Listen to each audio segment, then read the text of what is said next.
Bismillahirrahmanirrahim. Assalamualaikum warahmatullahi wabarakatuh. Apa kabar adik-adik sekalian?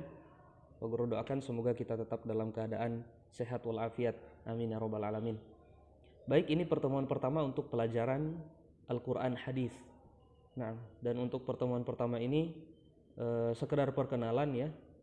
Perkenalan kemudian pengenalan materi apa saja yang akan kita bahas dalam pelajaran Quran Hadis di masa pandemi COVID-19 ini.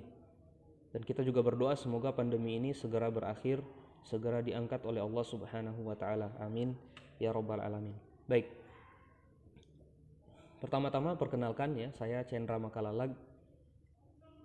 Saya sebenarnya guru bahasa Arab ya, karena saya S1 latar belakang pendidikan adalah S1 pendidikan bahasa Arab. Nah, namun kenapa mengampu atau memegang mata pelajaran Quran Hadis? Karena saya punya basic di situ ya dalam pelajaran Quran Hadis. Jadi insya Allah saya akan mengajar Quran Hadis di kelas ini. Baik. Kemudian untuk pelajaran kita, insya Allah kita akan menggunakan buku paket ya Quran Hadis yang berupa PDF dan filenya akan Pak Guru kirimkan di grup insya Allah Ta'ala.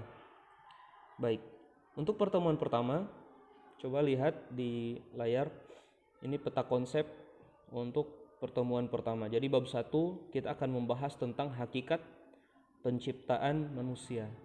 Sebenarnya ini kita dicipta untuk apa ya? Bagaimana Allah menciptakan kita? Bagaimana proses penciptaan itu? Ya, kemudian apa tujuan kita diciptakan? Ini insya Allah akan kita bahas. Ya, ada beberapa ayat dari Al-Quran dan ada satu hadis ya, hadis Nabi yang menjelaskan tentang hakikat penciptaan manusia. Baik. Kemudian untuk di masa pandemi ini ya tidak berat-berat. Pak Guru tidak akan memberikan tugas yang sangat berat karena Pak Guru paham bagaimana kondisi kalian ya sebagai siswa yang belajar online dan tentunya serba keterbatasan. Namun tentu ini lebih baik daripada tidak belajar sama sekali. Maka Pak Guru akan memberikan ceramah ya atau video penjelasan tentang materi ini, baik, kemudian akan memberikan tugas yang insya Allah mudah dan tidak akan membutuhkan waktu yang lama. Oke. Jadi yang kita pelajari adalah ada di sini di bagan ini. Yang pertama kita akan ini kata menganalisis ini kita ganti dulu dengan membaca. Ya. Membaca surah Al-Mu'minun ayat 12 sampai 14. Karena percuma menganalisis tapi tidak bisa membaca, ya kan? Itu seperti orang yang belajar berlari tapi dia belum bisa merangkak. Baik. Kemudian kita juga akan membaca surah An-Nahl ayat 78. Lalu kita membaca surah Al-Baqarah ayat 30 sampai 32. Oke, kemudian kita akan membaca dan menghafal. Baik, ini yang dihafal ya.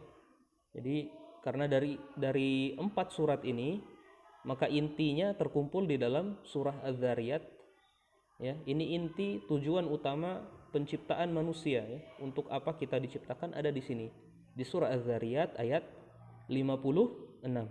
Baik, maka ini akan kita baca ya dengan bacaan yang baik dan benar. Pak Guru akan kirimkan videonya. Kemudian kita hafalkan ya. Yang dihafalkan cuma surah Az-Zariyat ayat 56. Oke. Namun 3 ayat yang di atas juga tentunya kalau ada yang hafal maka lebih bagus ya. Lebih bagus. Baik, kemudian terakhir kita akan membaca dan menganalisis tentang hadis Nabi ya, atau kita akan membaca dan menganalisis hadis Nabi tentang penciptaan manusia. Dan terakhir ya kita akan mencoba menerapkannya dalam kehidupan sehari-hari. Jadi setelah kita faham untuk apa kita diciptakan ya, siapa yang menciptakan kita, bagaimana proses penciptaan itu, maka itu tentu akan lahir perilaku ya, perilaku orang yang memaknai ya, yang memahami bagaimana hakikat penciptaan manusia dan apa tujuan dia diciptakan. Baik, ini untuk pengenalan materi insyaallah taala. Dan setelah ini Pak Guru akan mengirimkan video bacaan surah Al-Mu'minun ayat 12 sampai 14. Baik. Kemudian untuk daftar hadir adalah Pak Guru akan mengambil atau akan menilai kehadiran dengan cara melihat tanggapan dari kalian ya. Jadi siapa yang menanggapi materi ini, entah itu dengan chat atau itu dengan VN ya, atau dia mengirimkan bacaan Qur'annya ya, bacaan yang di ayat yang akan kita bahas ini maksudnya ya, maka itu akan dianggap hadir. Adapun yang tidak, maka mohon maaf Pak Guru tidak akan menganggap dia hadir. Baik. Demikian untuk materi hari ini atau untuk pengenalan materi ya. Insya Allah setelah ini kita akan belajar cara membaca dengan benar Quran surah Al-Mu'minun ayat 12 sampai ayat 14. Alhamdulillahirabbil alamin.